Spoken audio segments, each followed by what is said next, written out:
Bonjour et bienvenue dans ma nouvelle vidéo, j'espère que vous allez bien. Alors aujourd'hui on va poursuivre notre série sur les trois causes de la dépression. Donc il y avait l'obéissance, l'égocentrisme et aujourd'hui on va aborder la question de l'ingratitude. Et pour ça nous allons nous appuyer sur le passage qui se trouve dans Luc 17 du verset 11 à 19. C'est l'histoire de la guérison des 10 lépreux. On va lire verset par verset. Alors le premier verset dit « Alors qu'il se rendait à Jérusalem, Jésus passa entre la Samarie et la Galilée. » Et déjà ce premier verset-là m'interpelle, en tout cas pour mon cas personnel, parce que je sais pas si vous vous rappelez, mais la parole de Dieu que j'avais reçue dans mes circonstances, en fait, dans la toute première vidéo, d'ailleurs si vous l'avez pas encore vue, c'était Marc chapitre 4 verset 35 où Jésus dit « Passons à l'autre bord ». Et que pour sortir de mon désert, en fait, il fallait que j'aille à Galilée. Et le passage, c'était le passage de Matthieu 28 verset 10. Bref, ce verset il est super encourageant pour moi déjà d'entrée, parce que ça veut dire que je me rapproche de Galilée en fait, et donc j'arrive au bout de mon désert. Et d'ailleurs le fameux « Passons à l'autre bord », le titre de ce passage, c'était la tempête apaisée. Et en plus, dans ce passage, on voit que Jésus, donc, il se rapproche de Jérusalem. Pour mon mari et moi, en fait, Jérusalem, c'est symbolique d'un endroit de sécurité, d'un cocon familial. Donc vraiment, je suis super encouragée par ce passage. J'espère que je vous ai pas perdu en cours de route. Mais bref, on va continuer à lire les versets. Au verset 12 et 13, il est écrit « Comme il entrait dans un village, 10 lépreux vinrent à sa rencontre. Ils se tinrent à distance et se mirent à lui dire « Jésus, Maître, aie pitié de nous. » Et là on voit qu'il l'appelle par son nom et en plus ils disent Maître. Donc on voit ici que déjà ils ont entendu parler de Jésus et des miracles qu'il a accomplis. Et surtout ils croient donc en ce statut de Jésus comme étant un maître. Et juste avant qu'on lise la suite de ce passage, il faut savoir qu'à l'époque, dans l'Ancien Testament notamment, il y avait une loi en fait concernant la lèpre. Et le passage se trouve dans Lévitique chapitre 13 versets 45 et 46, je vais vous le lire rapidement. Le lépreux atteint de la plaie portera ses vêtements déchirés et il aura la tête nue. Il se couvrira la barbe et criera impur, impur, impur. Aussi longtemps qu'il aura la plaie, il sera impur. Il est impur. Si on n'avait pas compris qu'il était impur, le lépreux.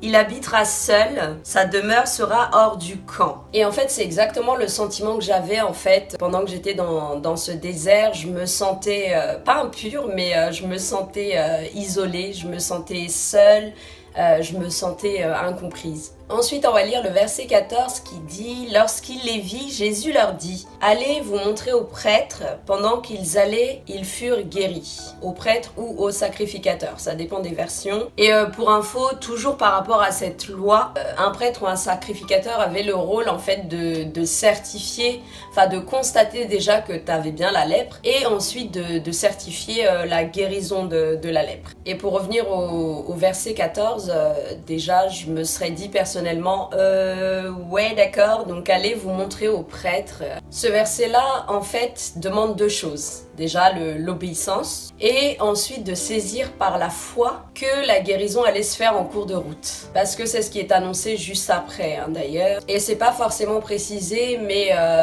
personnellement je vois que la guérison elle est instantanée. Parce qu'au verset 15 il est indiqué « L'un d'eux se voyant guéri revint sur ses pas et en rendant gloire à Dieu à haute voix ». Donc déjà là on voit qu'il revient rendre gloire à Dieu sans même avoir été certifié par le sacrificateur, parce que pour moi il a pris conscience en lui-même et il a pris une décision. Au verset 16 il est marqué « Il tomba le visage contre terre aux pieds de Jésus et le remercia ». C'était un Samaritain. Donc la grande question pour ce passage-là, c'est pourquoi un seul revient? Parce que pour rappel, ils étaient 10.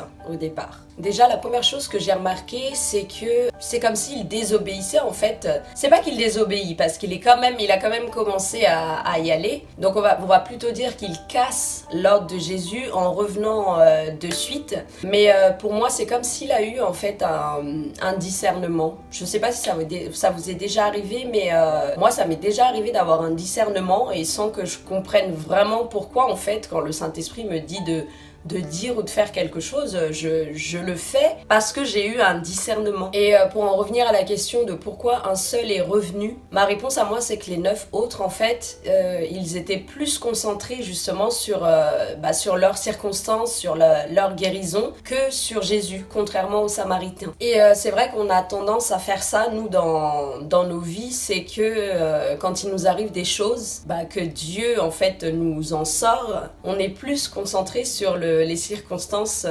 desquelles nous sommes sortis que sur Dieu. Et ce que je dirais en plus, et surtout d'ailleurs, c'est que le Samaritain, il a trouvé bien au-delà justement d'une guérison. C'est comme s'il avait trouvé une nouvelle vie. Et je sais pas si je l'ai précisé plus tôt, mais les 9 autres, ils sont juifs. Et ceux-là, justement, ils sont tout simplement, on peut le supposer, hein, mais d'après moi, ils sont tout simplement revenus à leur ancienne vie. Et ils se sont empressés d'ailleurs d'aller peut-être retrouver cette ancienne vie-là. Tandis que le Samaritain, lui, on voit dans les versets suivants, Jésus lui dit « ta foi t'a sauvé ».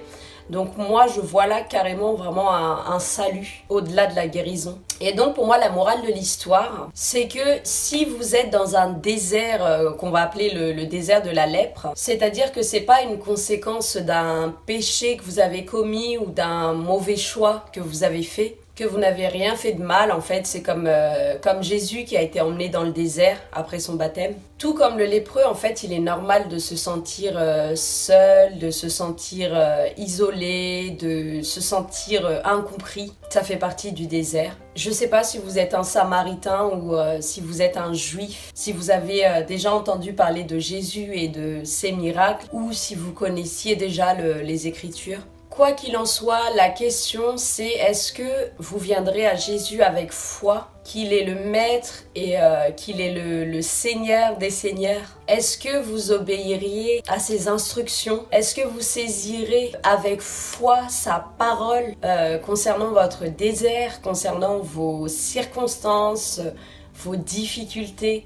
Jésus savait d'avance qu'un seul sur 10 reviendrait lui rendre grâce. Donc ça me montre tout simplement que Dieu fait grâce aux ingrats, à celui qui saisit au-delà de la guérison, à celui qui a vu dans cette délivrance plus. Dieu donne le salut, Jésus donne la vie éternelle. Pour moi personnellement, qui suis déjà née de nouveau, j'y ai découvert une nouvelle dimension de la gratitude en fait qui mène à la guérison spirituelle. Parce qu'il y a des choses spirituelles dont nous n'avons pas forcément connaissance en fait. Je sais pas, des malédictions qui ont été déclarées sur notre vie, des liens spirituels auxquels on était enchaînés. C'est le seul exemple qui me vient là tout de suite, mais par exemple quand on a été lié à quelqu'un en fait parce qu'on a eu par exemple des rapports sexuels avant le mariage. Enfin je sais pas quel est votre cas. Par ce désert en fait j'ai été guérie de choses spirituelles dont j'avais pas forcément conscience. Donc c'est ça mon message aujourd'hui pour vous, mon message et mon encouragement, c'est qu'il y a une puissance en fait dans la gratitude qui nous libère. Soyons reconnaissants en toutes circonstances, pas juste dire merci Seigneur parce que je suis sortie d'un désert, mais vraiment une reconnaissance dans le cœur, comme ce Samaritain en fait qui va nous conduire à non seulement à un salut si on n'a pas encore le salut, mais vraiment à une guérison spirituelle, à une délivrance bien au-delà de la situation dans laquelle on était. Et ne faisons pas comme ces 9 juifs qui, une fois guéris, en fait, sont tout simplement retournés à la vie qu'ils ont laissée. Mais revenons nous prosterner en fait aux pieds de Jésus, à voir le salut, à prendre la décision de le servir et à être vraiment reconnaissant avec notre vie, avec notre manière de vivre. Pas juste rajouter Jésus à notre vie, mais vraiment à donner notre vie entière tous les domaines de notre vie à Jésus. Voilà mon encouragement pour vous aujourd'hui. Merci d'avoir regardé la vidéo jusqu'au bout. Et donc cette série, elle se termine. Si vous n'avez pas vu les 2 vidéos précédentes, je vous invite à aller les regarder. Et en attendant la prochaine vidéo, soyez bénis, prenez bien soin de vous et je vous dis à très bientôt.